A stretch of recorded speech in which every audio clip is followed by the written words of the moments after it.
They thought I was the broken woman walking into that inheritance meeting, but none of them understood the storm rising in my chest or the truth buried beneath their cruel celebration. I used to believe humiliation came in quiet forms, an ignored message, a forgotten birthday, a silent dinner table where no one cared to ask about your day.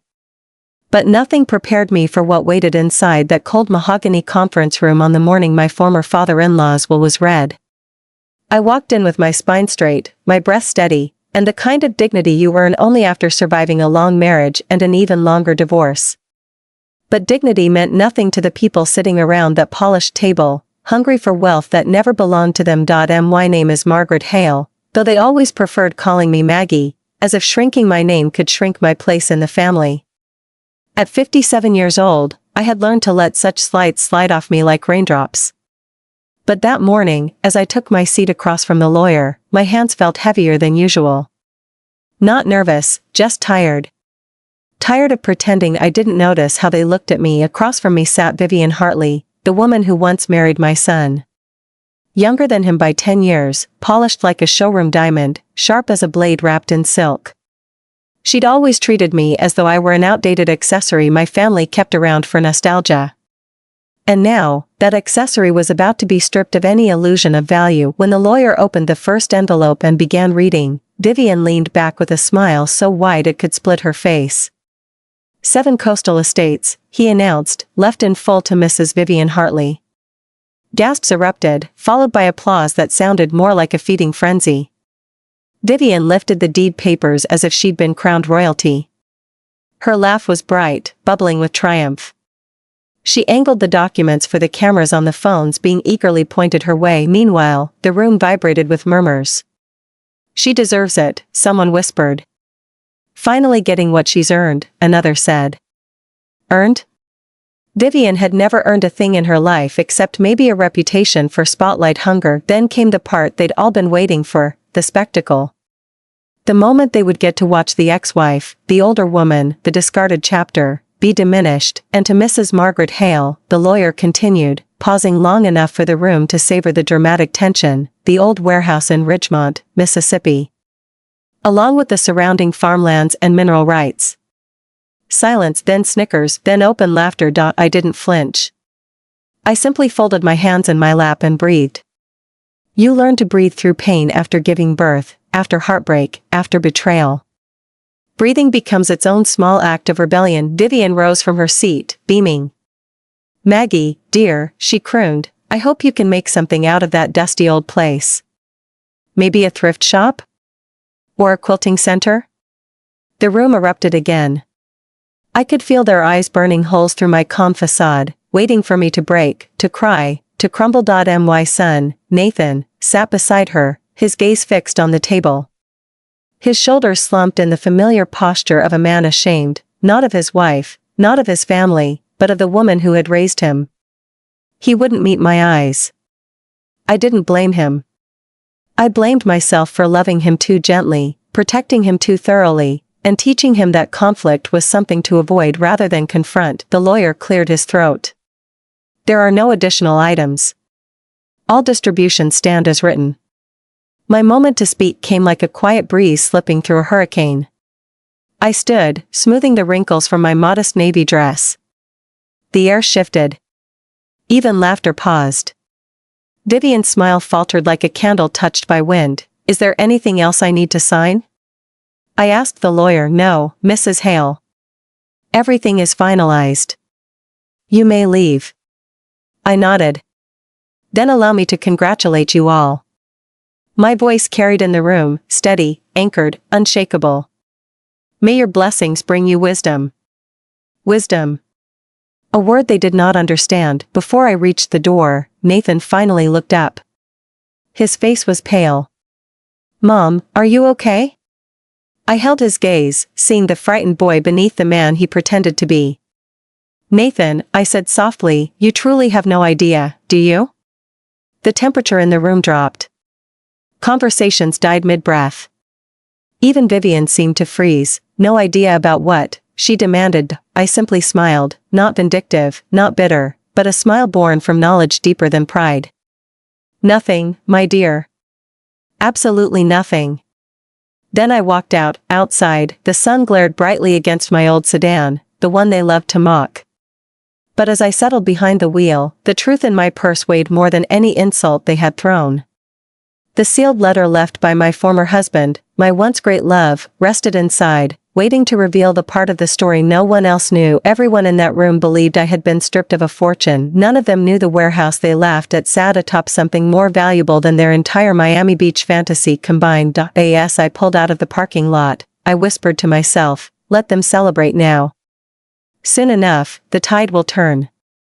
And deep in my chest, the storm finally began to rise. When I reached my apartment that evening, the silence felt thick enough to drown in. I placed my purse on the small wooden table by the window, the same table I bought in my 20s when money was scarce but hope was plenty. Back then, I believed life rewarded kindness. Now I knew life rewarded clarity, and clarity often arrived wearing the mask of heartbreak. I stood for a long time staring at the purse, at the sealed envelope inside it, at the handwriting I could recognize even in darkness. Charles Hale had always written my name with a care most men reserved for prayers. Seeing it again, years after our divorce, softened me in a way I was not prepared for. I brewed a cup of chamomile tea, letting the warmth ease into my bones as I sat by the lamplight. The envelope lay between my palms, fragile and weighty at once. I waited until my breathing slowed before slipping my finger beneath the flap. Inside were 3 pages. Handwritten. Detailed. Calculated. And heavy with intention. My dearest Margaret, if you are reading this, then the worst has happened, and the spectacle I predicted has already unfolded. My heart tightened. Charles had always possessed an unsettling ability to anticipate human behavior with surgical accuracy. He could see greed before it announced itself, sense deception before it bloomed, predict betrayal before the betrayer even realized their own motives. Vivian will celebrate what she believes is her triumph, he wrote. Let her. She has spent years chasing symbols, not substance. Symbols are loud. Substance is quiet. You have always chosen the quiet things, the lasting things. That is why the warehouse belongs with you. I felt tears prick the corners of my eyes, but I blinked them back. I needed to read every word clearly. The warehouse in Ridgemont was never meant to be abandoned property. You remember the land survey you helped me complete nearly 3 decades ago? Your instincts were right. There is value beneath that soil, real value. Water, Margaret. Purity. Abundance. Renewal. My breath caught. I reread those lines slowly, letting the meaning settle. Over the past 2 years, he wrote, I have finalized agreements with 3 major corporations for long-term extraction rights. They will pay quarterly. Generously. Predictably. Sustainably. All they require is the transfer of mineral ownership to be legally recognized. My pulse quickened as the pieces clicked into place. Vivian had inherited glamour. I had inherited power, not flashy power. Not palm tree and yacht power. But the kind of enduring power that anchored towns, fed generations, shaped futures. Water, the one resource the world never tired of needing. On the second page, his words shifted tone, softening in a way only he ever managed. You were always the one who saw beyond surface beauty. You chose practicality, integrity, quiet strength. I loved that about you. I still do. I always will. And I trust you with this because you will respect it, manage it wisely, and use it for good, not vanity. My throat tightened so fiercely I had to set the page down. Charles had not been a perfect husband. Nor had I been a perfect wife. But we had been honest with each other. We had shared 30 years of triumphs and failures, hopes and disappointments, laughter and the kind of pain that reshapes a soul. Loving him had been complicated. Losing him was simple. It hurt in a way nothing else could rival. On the final page, he revealed the part that made my hands tremble. This is not only for you, Margaret. It is for Nathan. Our son has lived too long in the shadow of ease. He has confused comfort with capability, privilege with purpose. He cannot grow until he falls. He cannot learn until the safety net is removed. The words stabbed, but gently, truth delivered with tenderness. Do not rescue him too soon. Do not soften the consequences. Let him lose what he never earned. so he can finally build what will belong to him. When he is ready, really ready, you will know. And when that moment arrives, give him his share. It is waiting for him in the safety deposit box. But only when he understands the difference between inheritance and identity. I closed the letter, clutching it to my chest as memories of Charles flooded through me. His tired smile near the end. His trembling hands as he tried to hide how much pain he was in. His persistent hope that Nathan would one day grow into the strong, grounded man he believed lived somewhere beneath the layers of indulgence and denial. After wiping my eyes, I reached into the envelope and found a small silver key taped to the inside fold. First Ridgemont Bank. Box 79. Written in his familiar looping script. A shiver traveled through me.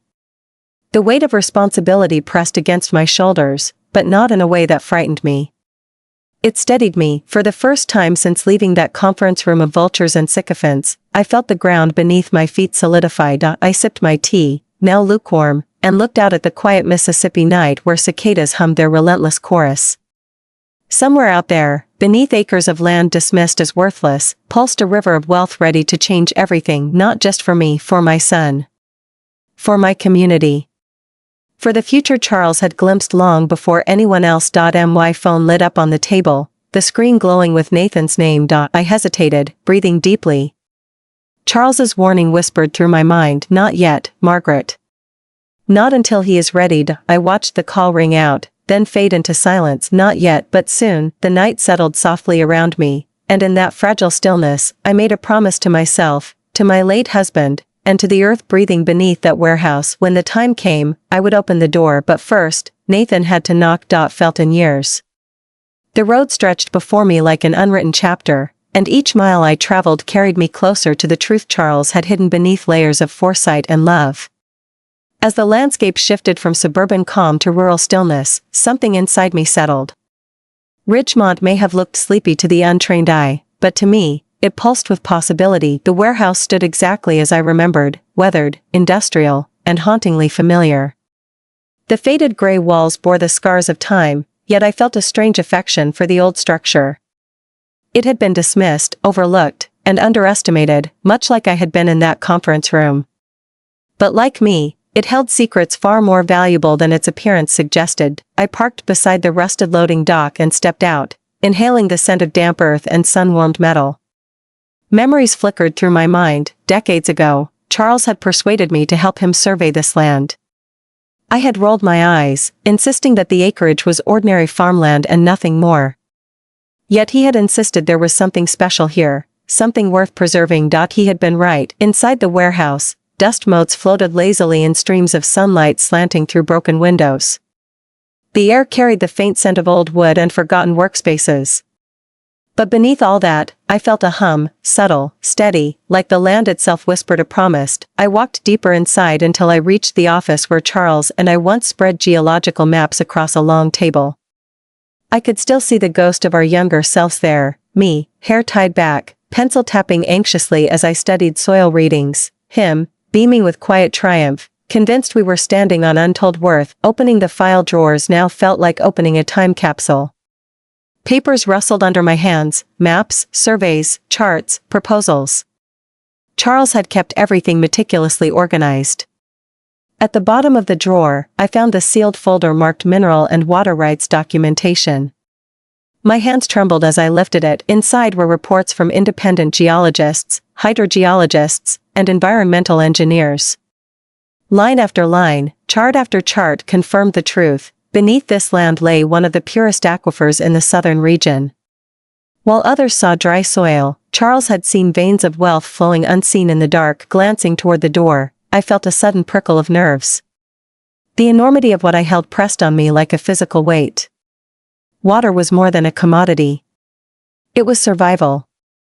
It was leverage. It was power that didn't evaporate with market trends, and I now controlled it. I sat at the old office desk and read through every document methodically. 3 companies, Pure Life, Silverstream, and Aquanorth, had already signed long-term extraction agreements, contingent upon the transfer of rights after Charles's death. Each contract was ironclad, written with a thoroughness only his mind could produce. Projected quarterly payments were astonishing. Even conservative estimates exceeded anything I had ever imagined. It was enough to secure my future comfortably. Enough to give Nathan a second chance. Enough to rebuild an entire town if used wisely. The room suddenly felt too small to hold the magnitude of it all. My phone buzzed in my pocket, jarring me from my thoughts. The screen displayed a message from Nathan. Mom. Call me when you can. Vivian wants to fly to Miami next week to start renovations. I'm not sure what to do. I exhaled slowly. He was still clinging to the fantasy. Still oblivious to the storm brewing around him, still not ready. Placing the phone face down on the desk, I wandered toward the back exit of the warehouse.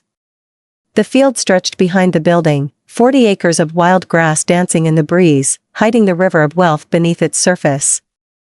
I imagined wells, filtration systems, pipelines, climatized storage, employment opportunities. I imagined turning this forgotten parcel of land into the beating heart of Ridgemont's rebirth. Later that afternoon, I drove to First Ridgemont Bank. The small parking lot was mostly empty except for a few pickup trucks and a sedan. The building itself had the quaint appearance of an old-fashioned bank, brick walls, a green awning, and a sign worn by decades of sun. Inside, a clerk guided me to the vault.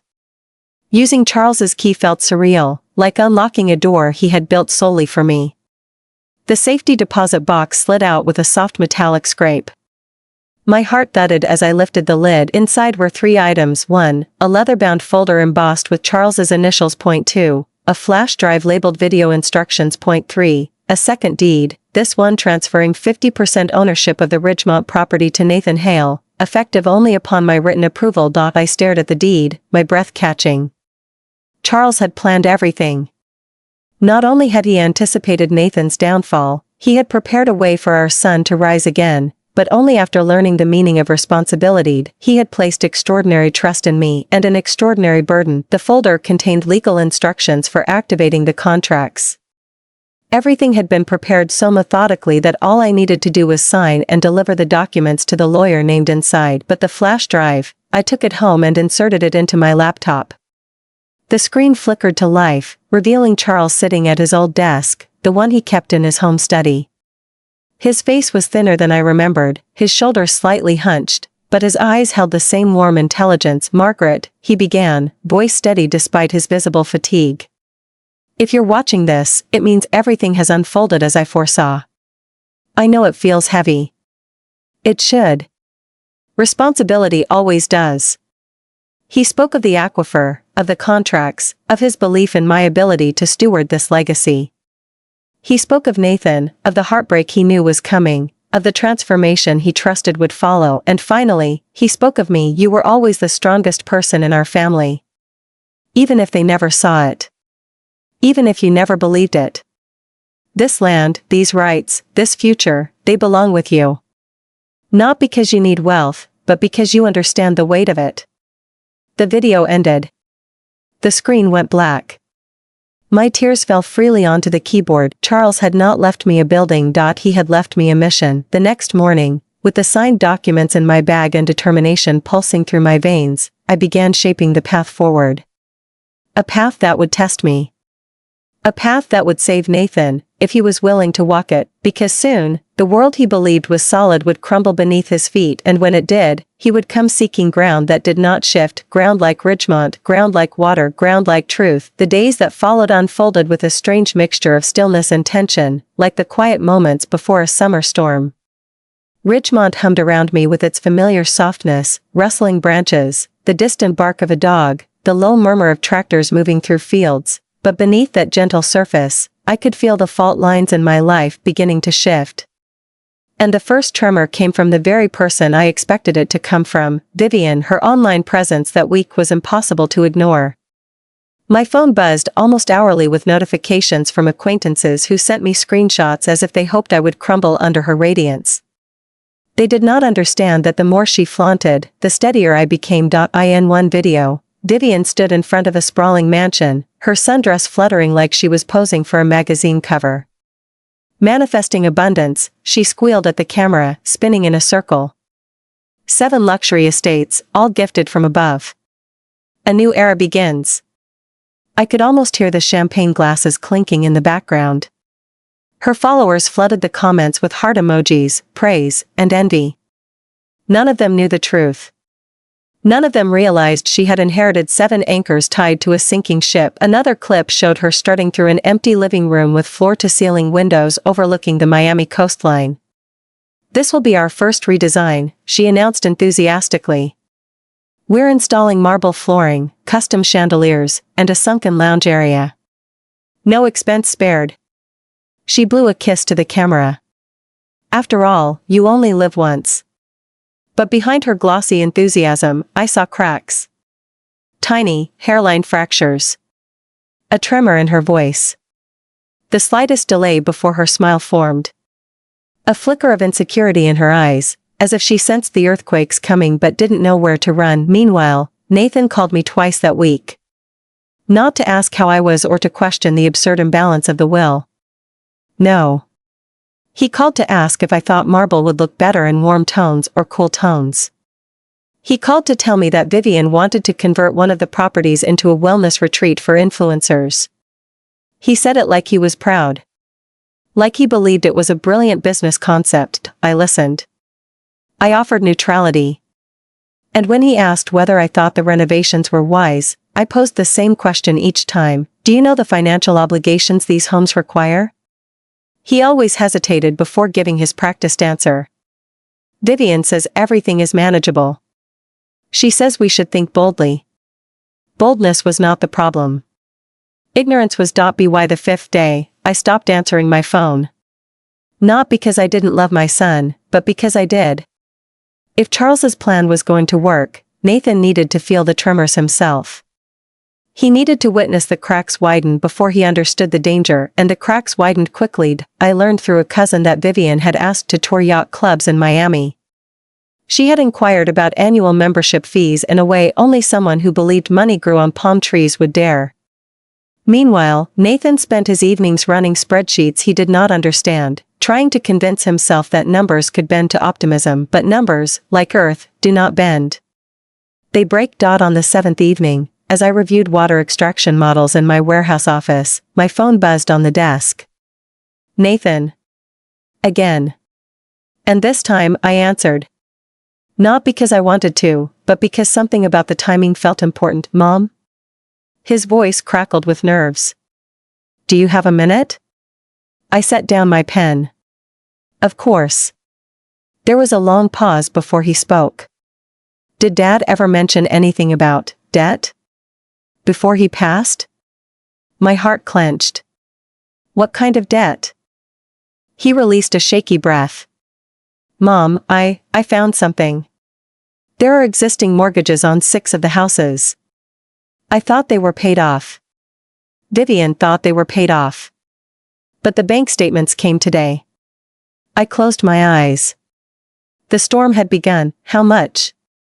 I asked softly. $73,000, he whispered. "Every month." I didn't speak. Not because I lacked words, but because silence is sometimes the most powerful truth, and that's not including property taxes, he added, voice breaking. Or insurance. Or maintenance. Or landscaping. And Mom, the taxes alone are more than I earn in 3 months. I could hear it: fear, humiliation, realization. The perfect emotional trifecta Charles had predicted. "Have you talked to Vivian?" I asked. He hesitated. "She says debt is normal. That wealthy families use leverage all the time. She wants us to take out additional loans to renovate everything now so we can maximize our image. Image, that one word nearly made me laugh. Not with humor. With the bitter awareness of someone who had learned long ago the danger of confusing image with stability. "And how do you feel about that?" I asked. Another silence. Longer this time. He inhaled shakily. "Mom. I think we're in over our heads." Finally, the crack widened. "Do you want my advice?" I asked softly. "Yes," he whispered. "Please." I wished I could tell him everything then and there. About the aquifer. About the contracts. About the future waiting for him under Mississippi soil. But Charles's voice echoed in my memory. "Not yet. Not until he falls far enough to climb back up. So instead, I gave him the only advice that wouldn't destroy the lesson. Before you sign anything or take on any new loans, I said gently, hire an accountant. Not someone Vivian recommends. Someone objective. And let them show you the truth. Nathan's breath caught. The truth scares me. I softened. It should. That's how you know it matters. After we hung up, I sat for a long moment staring at the glow of the desk lamp reflecting off the contract papers in front of me. The aquifer's projected value shimmered like a promise. A future. A lifeline, but only for someone who had learned the value of water after nearly drowning in debt. Outside the warehouse, fireflies flickered across the field like scattered sparks. And I understood, as I watched their gentle glow, that storms were necessary. They tore down weak structures. They exposed the unstable. They stripped away illusions. Vivian's world was about to collapse. Nathan's world was about to shift, and when the dust finally settled, only one truth would remain standing. The warehouse, my warehouse, would be waiting. A place not of loss, but of rebirth, where water flowed beneath the soil, where futures were rebuilt from the roots, where my son would eventually come to understand the difference between pretending to be wealthy and becoming someone of worth. 2 days after our last conversation, the storm Charles had predicted finally began to split Nathan's carefully curated life apart. He didn't call me, not at first. Instead, the first sign arrived in the form of a long, trembling text at nearly midnight. When your child texts you that late, especially a grown child who rarely reaches out for help, a cold instinct rises through your spine. Mom. I think something's wrong. Can I call you tomorrow? I stared at the screen for a long moment, my breath caught between worry and inevitability. Nathan had reached the edge, the point where confidence fractured and reality bared its teeth. He didn't call that night. But he didn't have to. I already knew the shape of the next chapter because Charles had mapped it with such precision that I could almost hear his voice in every unfolding event. The next morning, I tried to distract myself by organizing extraction forecasts in the warehouse office. It was an impossible task. Every few minutes, I checked my phone, waiting for Nathan's name to appear. And when it finally did, the ringtone pierced the silence like a warning bell. Mom? His voice sounded hollow, stripped of the bright arrogance he used to wear like a suit. Do you have a minute? I swallowed hard. Always. He exhaled shakily. Mom, the renovation deposits bounced. I blinked. What do you mean? I mean the bank rejected them, he whispered. All of them. Vivian tried to put down payments on 3 houses yesterday. $40,000 for marble flooring. $20,000 for custom furniture. Another $50,000 for design retainers. My stomach tightened. Not at the numbers, I expected excess, but at the panic wrapped around his words. And then what happened? I asked gently. The bank froze our account. His breath hitched. They said they needed to verify our debt load before approving any additional spending. They said our liabilities far outweigh our liquid assets. He fell silent. I let the pause stretch. Sometimes silence draws out truth more effectively than questions. Mom, are we in trouble? I leaned back in the office chair, staring up at the rusted beams of the warehouse ceiling. Tell me the rest, Nathan. He inhaled shakily. The accountant came today. Not the one Vivian picked. I listened to you for once, and I hired someone independent. Pride flickered in my chest and he told us the full picture, Nathan said, voice breaking. The houses, the taxes, the insurance, the mortgages. Mom, he said, we're drowning. He said even if we sold every property today, we'd barely break even after paying off the debt. I closed my eyes. Charles's plan had sprung shut at last. The trap wasn't cruel, it was revealing. What did Vivian say? I asked. The silence that followed was telling. Finally, Nathan whispered, she said the accountant didn't understand wealth. She said only pessimists talk about debt. She said Dad wanted us to live large. I almost laughed. That was the problem with people like Vivian, they mistook fantasy for strategy, illusion for inheritance, And how did you respond? I asked softly. Nathan's voice cracked. I told her we needed to sell at least 4 houses. Not even all of them. Just enough to cut the debt in half. And she disagreed? She screamed, he whispered. She said I was sabotaging her future. She said she wouldn't be married to a man who thought small. She said I was humiliating her. My heart clenched. I had always known Vivian cared more about image than love, but hearing proof in my son's breaking voice still cut like glass. What happened next? I asked. She left, he said. Packed her things and said she needed time to think about whether she could stay married to someone who didn't share her vision. Vision. What a cruel word for delusion. And what do you think, Nathan? I asked gently. He didn't answer immediately. I heard him breathe, slow, cracked, heavy. I think I've been living someone else's idea of success. I think I've been pretending. I don't even know who I am without all this money. The vulnerability in his voice pierced me. Not because he sounded weak, but because he finally sounded honest. Suddenly, he said the words Charles had known would come. Mom, I don't want this life anymore. I felt my throat tighten. What life, sweetheart?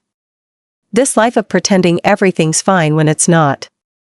This life where I'm terrified of opening my own mailbox. This life where my wife cares more about Instagram aesthetics than whether we can afford groceries. His voice wavered. I'm tired. I'm so tired. I pressed my hand to my chest, steadying my heartbeat. Nathan, exhaustion is often the first sign of awakening. He sniffed quietly. Mom, what do I do? For a brief moment, I nearly broke my promise to Charles. I nearly told Nathan everything, that beneath the Mississippi soil lay the lifeline he needed, that fortune waited for him if he could step beyond entitlement and into purpose, but he wasn't ready. Not yet. Instead, I said, you take one step at a time. You sell what you can. You stop pretending. And you let yourself feel what you've been avoiding for years. He inhaled shakily. And after that? After that, I said softly, you rebuild. Later that evening, I found myself driving through Ridgemont, letting the warmth of the late sun wash through my windshield. I parked at the foot of the warehouse field and watched the tall grass sway like waves rolling across the land. The aquifer pulsed beneath the soil, patient, powerful, waiting. Nathan wasn't ready to see this land yet, but he would be soon. Vivian continued posting glossy videos that week, though the sparkle in her eyes dimmed with each passing day. She filmed herself at brunch, sipping mimosas with a forced smile. She posed in front of a luxury boutique, though she didn't purchase anything. And then one night, she posted nothing at all. A crack widening. A storm building. By the end of the week, everything would collapse, and when it did, the path to Ridgemont would finally open, because sometimes, a heart must break before it can be rebuilt. Sometimes, a life must fall apart before it can be lived honestly, and sometimes, a son must lose 7 mansions to discover the worth of a warehouse. The collapse, when it finally came, was not a single shattering event but a cascade, one failure triggering the next, like dominoes Charles had positioned years earlier with uncanny precision. Nathan called me 3 mornings after our last conversation, though called might be too gentle a word. His voice didn't sound like a man seeking help. It sounded like someone clinging to the last fragile thread of composure. Mom, he said, without greeting, the bank just sent notices. 3 of the houses, they're entering pre-foreclosure. I tightened my grip on the phone. Which ones? The waterfront estates, he whispered, as if saying the words too loudly would make them more real. The ones Vivian wanted to renovate first. The irony stung, bitter and predictable. What about the others? I murmured, not far behind. Behind his voice I heard a rustling, as though he were pacing. Maybe staring at numbers he couldn't understand, bills he couldn't dodge, or perhaps at the wreckage of the image he'd spent years maintaining. Mom, he whispered, I think I'm losing everything. I closed my eyes. You're not losing everything, Nathan. You're losing the illusions. He didn't reply. I think he already knew. The accountant had laid everything bare. The mortgage payments alone were a tidal wave he couldn't outrun. The taxes, due quarterly, were crushing. And then the insurance, maintenance, utilities, security, and the endless stream of necessary upgrades Vivian believed essential to maintaining her curated lifestyle. Did you speak to her? I asked. He swallowed audibly. Yes. She said she refuses to live in a scarcity mindset. She said people with true abundance never worry about temporary setbacks. And what did you tell her? I told her they weren't temporary. I told her the houses were drowning us. I told her we needed to sell. My grip tightened on the phone. What did she say to that? A heavy silence filled the line before he whispered, she called me small-minded. She said she didn't marry a quitter. Ice prickled beneath my skin. Not anger. Recognition. I had known that type of selfishness before. I had watched women build marriages like stages, husbands like props, and money like oxygen. Vivian wasn't unique, just louder. And then? I asked softly. She packed a suitcase. Of course she did, but she didn't leave, he added, surprising me. Not right away. First she took pictures of the closets. And the kitchen. And the living room. She said she needed documentation for the divorce attorney. My heart ached, not for the marriage, but for the boy who believed that love could survive the weight of fantasy. What did you do? I asked. I watched her go. Mom, he whispered. I didn't beg. I didn't chase. I just watched. For the first time, I heard something new in his voice, not panic, not confusion, not fear. Clarity. It settled into the spaces between his words, quiet but unmistakable. Charles would have been proud. The lesson was working. Painful, yes, but effective. Later that afternoon, he sent me a photo. The estate driveway stretched before him, empty except for deep tire tracks cutting through gravel, Vivian's final imprint on a life she was abandoning. He stood in the doorway as if he couldn't decide whether to step out or step back in. Then came the next message, just 4 words, trembling but decisive, Mom. I need help. It was the first honest thing he had said in months. I didn't drive to Miami. I didn't swoop in to rescue him. Instead, I called him. Nathan, I said, pack what you can fit into your car. Clothes, documents, a few personal things. Leave everything else. He hesitated. Shouldn't I stay and try to sell the houses? No, I said quietly. Some battles aren't meant to be fought. Some losses aren't meant to be recovered. Walk away. He inhaled shakily. Where do I go? Here, I answered. Ridgemont. By the time he began the long drive north, his life trailing behind him like smoke from a burned-down home, Vivian had already filed the divorce papers. A cousin sent me a copy of her social media post announcing she was entering her next chapter of empowered independence. In the photo she stood in front of a rented high-rise, posing like a phoenix who forgot she was the one holding the match, but something in her eyes betrayed her, an anxious flicker, a hint of desperation, the look of a woman who realized too late that champagne fountains don't pour without water beneath them. Nathan arrived in Ridgemont just past dusk. His car, a modest sedan he hadn't driven in months, was stuffed to the roof with bags, boxes, and a few framed photos he must have grabbed in haste. When he stepped out, the evening sun caught his face, revealing dark circles beneath his eyes and lines that hadn't been there the last time I saw him. Mom, he said hoarsely. I stepped forward and hugged him, not a comforting hug. A grounding one. He stiffened at first, then collapsed against me, his shoulders shaking as weeks of fear, shame, anger, and grief poured out in broken sobs. I held him.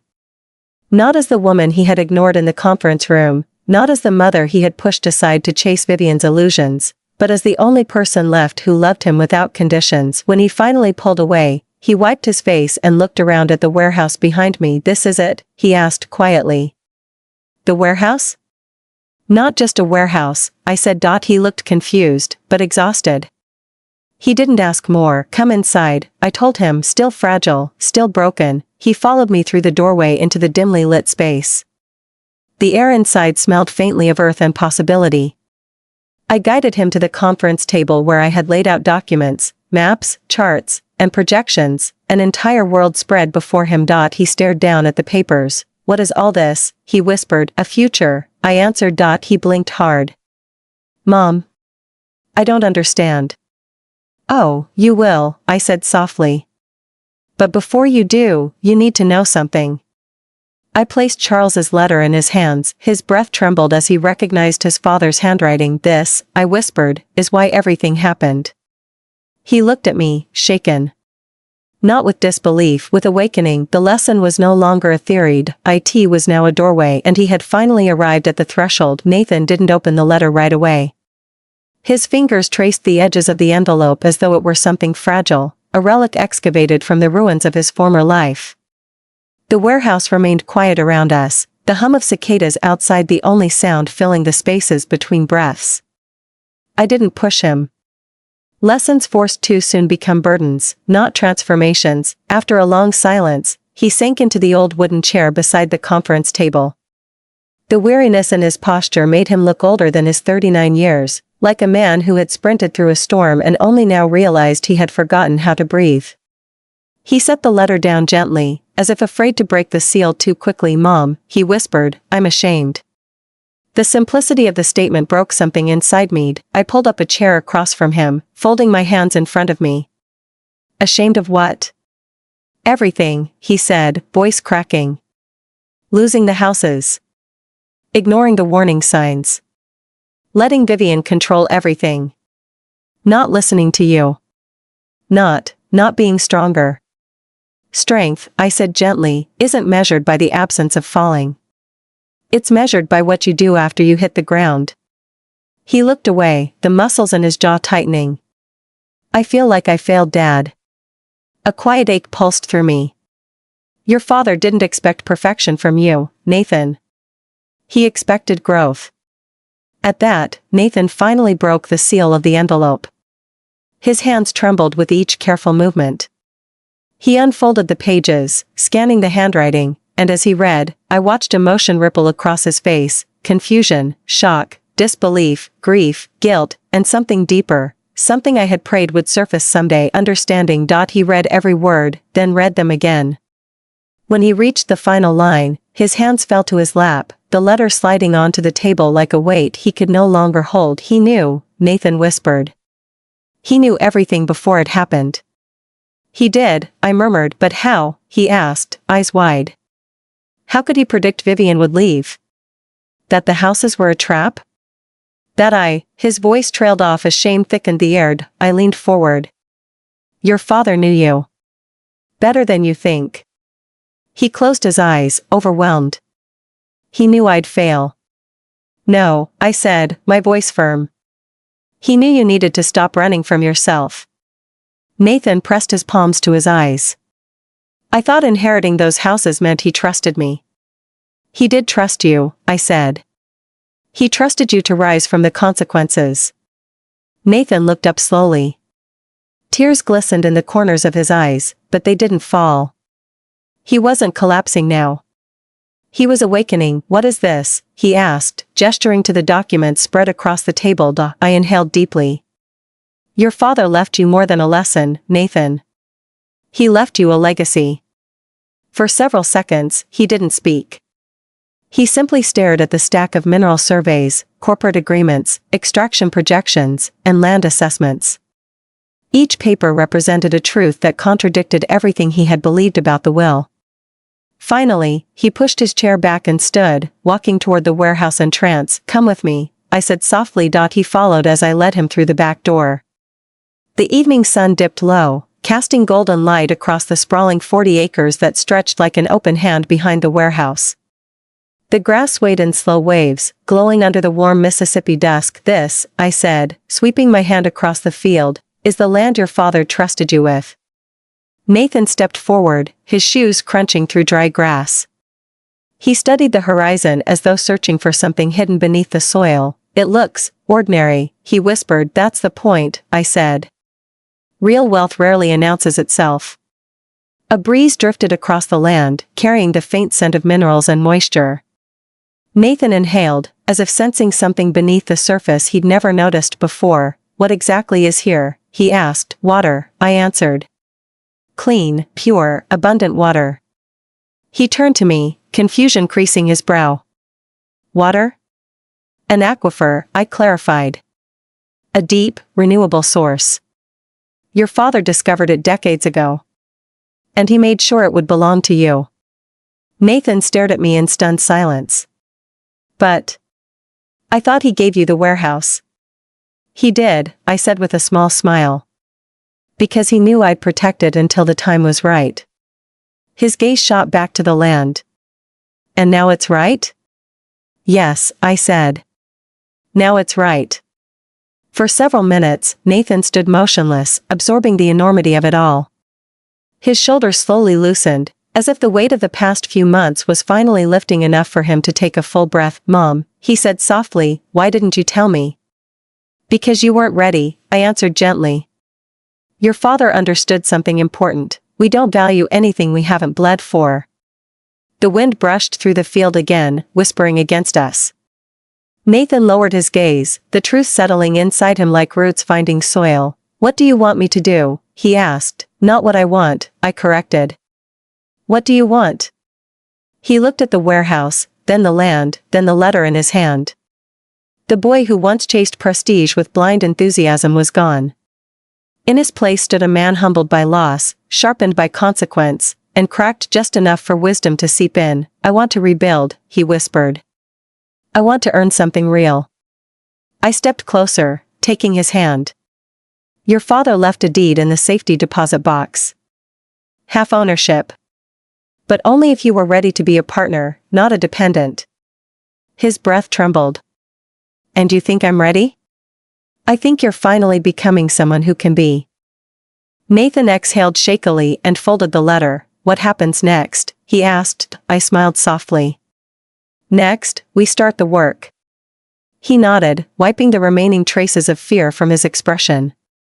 When he spoke again, his voice held something new. Resolve. Mom, thank you. For what? For not rescuing me too early. I squeezed his hand. Your father taught you the lesson. Now we begin the legacy. The sun slipped below the horizon, leaving behind a quiet twilight. Fireflies rose from the grass like tiny lanterns guiding us forward. Nathan looked out at the field again, awe slowly replacing despair, and in that moment, I knew he was finally ready. Nathan woke before sunrise the next morning, long before I had finished brewing my coffee. I found him standing in the warehouse doorway, arms folded, staring out at the open land as if it were a puzzle waiting to be solved. There was a new stillness in him, the kind that emerges only after a person has lost everything but gained clarity in the ashes. You're up early, I said, stepping beside him. I couldn't sleep, he admitted. Every time I close my eyes, I see Dad's handwriting. I handed him a mug. Then let's put his words to use. He sipped the coffee, nodding slowly. Mom. I want to understand everything. All of it. Every number. Every contract. Every responsibility. There it was, the shift Charles had been waiting for. We spent the next several hours inside the warehouse office, the desk buried beneath geological maps, hydrographic charts, projected extraction models, and business agreements. Nathan moved through each document with an intensity one had never seen in him. His eyes scanned every detail, absorbing the information with a mixture of reverence and determination. At one point, he looked up and asked, why didn't Dad tell me any of this before he died? I closed a folder gently. Because you weren't the man then that you are right now. He was quiet for a long moment. I wish he could see me now. He can, I whispered. Just not in the way you expect. Around mid-morning, Nathan spread out the corporate contracts, heavy pages marked with signatures from Pure Life, Silverstream, and Aquanorth. He traced the terms with his fingers. This is generational wealth, isn't it? He asked. Yes, I said. But only if it's handled with integrity. He nodded. I want to do it right. Not like before. Before, the houses, the parties, the ambition built on someone else's credit line. Before, when Vivian pointed and Nathan followed. Before, when appearances meant more than capability. Then we start here, I said, placing a fresh notepad in front of him. With a plan. Together, We outlined the phases Charles had envisioned: responsible extraction limits, environmental protections, infrastructure investments, operational staffing, safety compliance, and the long-term distribution strategy. By noon, Nathan's posture had changed completely. The slumped defeat he carried when he first arrived had been replaced by upright confidence, like a man reclaiming his identity one calculation at a time. "Mom," he said finally, leaning back in his chair, "I think I can do this." "You already are," I replied. In the afternoon, we walked the land again, this time with purpose. Nathan carried the geological map folded under his arm and kept stopping to compare terrain elevations with the data. With each step, he seemed to root himself deeper into the soil, into the legacy. "This place," he said quietly, "it feels like Dad." I nodded. "It feels like home." He took a long breath. "I want to build something here. Something bigger than just extraction." A flicker of curiosity sparked in me. "What are you thinking?" "Well," he hesitated, then continued. "Ridgemont hasn't seen decent jobs in years. Most young people move away because there's no opportunity." "That's true," I said. "What if we changed that?" he asked. "What if this land wasn't just a source of water, but a source of renewal? For everyone?" The idea was bold. Unexpected. But undeniably aligned with the man his father hoped he'd become. "What exactly would you build?" I asked. He knelt down, running his hand through the grass as though connecting to the earth beneath it. "Training programs," he said. "Technical skills. Environmental management. Engineering basics. Business support. Real tools to help people build careers instead of just survive." A small smile tugged at my lips. "A community hub." He nodded. "Yes. And after that, an incubator for small businesses, especially for people who never had a chance to start one." It was more than ambition. It was purpose. "Your father would be proud of that," I murmured. Nathan looked up at the warehouse, his expression softening with something like gratitude. "Dad didn't just leave me a lesson. He left me a future." As we continued walking, the breeze shifted, carrying the scent of soil and possibility. The sun dipped lower, casting long shadows across the field. Nathan stopped at the slight slope where Charles used to stand during the early surveys. "This is where he saw it first," I said. "How?" Nathan asked, shaking his head. "How did he know something was down there?" "Your father had instincts," I said. "He saw worth where others saw waste. He believed in potential long before anyone else." Nathan studied the land again. "Do you think I have those instincts too?" I turned to him, my voice warm. "I think you're discovering them." We returned to the warehouse just as the sky began to glow with orange and rose tones. Nathan sat on the loading dock, legs dangling, watching the sun sink behind the distant tree line. "Mom," he said softly, "do you think people can really change?" "Yes," I said, settling beside him. "If they're willing to be humbled." He thought about that for a long moment. "Losing everything," he said slowly, "was the best thing that ever happened to me." I placed my hand over his. "Losing illusions often is." A quiet fell over us. A peaceful quiet. Not the silence of defeat, but the silence of direction. Breaking the moment gently, I said, "There's something else you need to see." He looked at me questioningly. I reached into my bag and removed a copy of the deed, the one Charles had prepared for him. "What's this?" he asked. "Your father's final gift," I said. "Half ownership. But only if you're ready."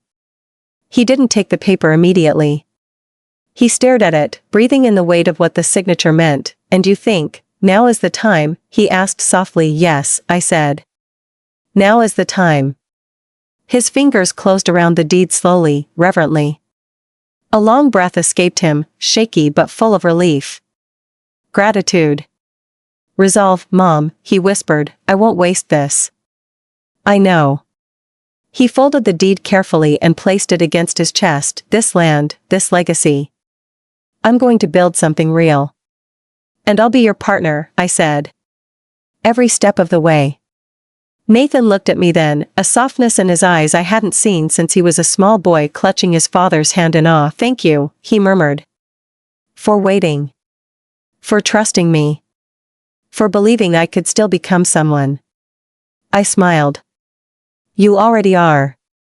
As twilight deepened and fireflies rose from the fields, Nathan stood and extended his hand to me. I took it, and together we walked back into the warehouse, the place where hope was stored in concrete walls and in the earth beneath, waiting for the right hands to unleash it. The lesson was complete. The legacy had begun. 6 months after Nathan arrived in Ridgemont with nothing but a duffel bag and the remnants of his pride, the warehouse no longer felt like a forgotten relic. It felt alive. Humming. Evolving. As if every wall had inhaled the purpose we poured into it and exhaled a new beginning. Morning light glimmered across the rebuilt windows, casting wide beams across polished floors that had once been coated with dust and silence. Nathan moved through the space with confident strides now, carrying binders and charts like armor shaped from lessons he had bled for. No longer hesitant. No longer shrinking behind someone else's decisions. He walked like a man who finally recognized the weight of responsibility, and welcomed it. Mom, he called from across the office. Pure Life sent their quarterly numbers. I looked up from my desk where I'd been reviewing environmental compliance reports. Good news? He grinned, real, grounded, earned. Great news. They want to expand extraction by 40%. That's significant, I said carefully. But we need to confirm sustainability projections before approving anything. He nodded. Already started. Pulled the geological updates you requested. My smile widened. Your father would have loved this version of you. He paused, his expression softening. I think, maybe I love this version of me too. That truth warmed me in a way no inheritance ever could. After lunch, we toured the land, inspecting the extraction infrastructure newly installed across the acreage. Stainless steel tanks gleamed under the sun, filtration lines hummed steadily, and the monitoring system blinked with reassuring green lights. Workers moved with practiced efficiency, locals we had hired and trained ourselves, men and women eager to build something better than the paycheck-to-paycheck life they'd known. As we walked, students from the Ridgemont Technical Training Institute emerged from the workshop building, their hands smudged with grease and their faces glowing with pride. Many of them waved. Some jogged over to ask Nathan questions. One young man, a quiet kid named Marcus, held up a small metal component. Mr. Hale, he said breathlessly, I finished the part for the water pressure regulator. It fits perfectly into the prototype. Nathan examined the piece with admiration. This is excellent work, Marcus. You have a gift for engineering. The boy beamed. I never knew I could do stuff like this. Nathan rested a hand on his shoulder. You always could. You just needed the chance. The moment filled my chest with emotion so profound I had to turn slightly to hide it. Nathan wasn't just rebuilding himself, he was rebuilding Ridgemont. By late afternoon, the Institute's main building was buzzing with activity. A class on water conservation strategies met in the converted conference room. Another group learned small business fundamentals in one of the repurposed offices. In the fabrication workshop, sparks flew from welding torches as apprentices shaped metal beams for a solar installation pilot project. The land wasn't just producing wealth anymore, IT was producing purpose. While Nathan finalized reports, I stepped onto the balcony overlooking the main courtyard. Students gathered beneath a shade tree, discussing projects and sharing ideas. A few children from the community ran across the grass, their laughter echoing through the open space. Ridgemont wasn't the same town I had known in my youth. Not anymore. My phone buzzed. A text from an unknown number. This is Attorney Myers. I represent Ms. Vivian Hartley. We need to speak. Urgent. My stomach tightened, not out of fear, but out of recognition. I knew this moment would come eventually, the moment when the woman who once mocked me for receiving a useless warehouse would discover the truth. I forwarded the message to Nathan. Seconds later, he stepped onto the balcony beside me. Mom, he said, I got your text. What do we do? We wait, I replied calmly. He exhaled slowly. She must have found out about the contracts. She must have hired someone to look into your finances, I said. Probably hoping she could claim part of it. Nathan looked out at the courtyard, his expression darkening with the memory of their marriage. She didn't want me, he said quietly. She wanted the image of me. Now she wants the income you earned after she left, I replied. But she won't get it. He nodded, a firm line forming in his jaw. I'm ready to face her. The following morning, Attorney Myers emailed a formal complaint. Vivian claimed Nathan had concealed substantial assets during the divorce proceedings. She wanted half of everything related to the water rights. Nathan's response was steady. For the first time, he wasn't shaken by her tactics. He simply forwarded it to our lawyer and continued reviewing extraction data as though her demands were nothing more than background noise. Our attorney called later that afternoon. Mrs. Hale, he said, I've reviewed everything. Vivian has no legal standing. The contracts weren't active during the marriage. The land wasn't producing income. Nathan had no knowledge of the aquifer until after the divorce. We have airtight documentation. Airtight, I echoed, relieved. Absolutely, he said confidently. Her case won't hold. When I told Nathan, he didn't celebrate. He didn't gloat. He simply exhaled, shoulders loosening with relief. She's desperate, he murmured quietly. I almost feel sorry for her. You can feel sorry, I said gently. But don't confuse pity with responsibility. He nodded thoughtfully. That evening, as the sun dipped low across the horizon, Nathan and I walked through the newly built community garden behind the institute. Rows of tomatoes, herbs, and leafy greens rustled in the breeze as volunteers watered the soil. Lantern lights flickered beneath the growing dusk. Mom, he said softly, do you ever think about what life would have been like if Dad hadn't created this plan? I considered his question. You would have inherited the houses, I said. You and Vivian might have lasted a few more months. Maybe a year. Then everything would have crumbled. And me, he asked. You, I said, touching his arm, would never have found the strength you have now. He looked down at the soil, at the plants thriving beside the walkway. Losing everything saved my life. Your father knew that, I whispered. Nathan turned toward me then, something solemn and resolute illuminating his face. Mom. I want to expand. Not just the institute. The whole property.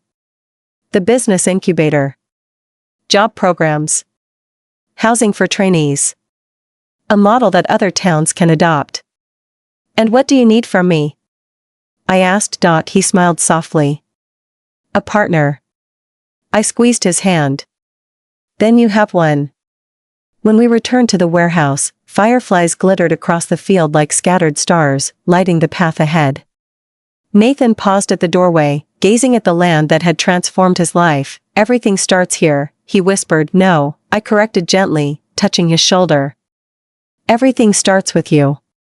He smiled, quiet, grateful, strong, and I realized then, he was no longer simply rebuilding a future, he was building a legacy. 2 years passed like water carving its way through rock, quiet, slow, but undeniably transformative. The warehouse that once felt like the grave of my past now stood as the beating heart of Ridgemont's rebirth. The land thrived. The institute expanded. Families moved back into the town. Businesses opened. Jobs increased.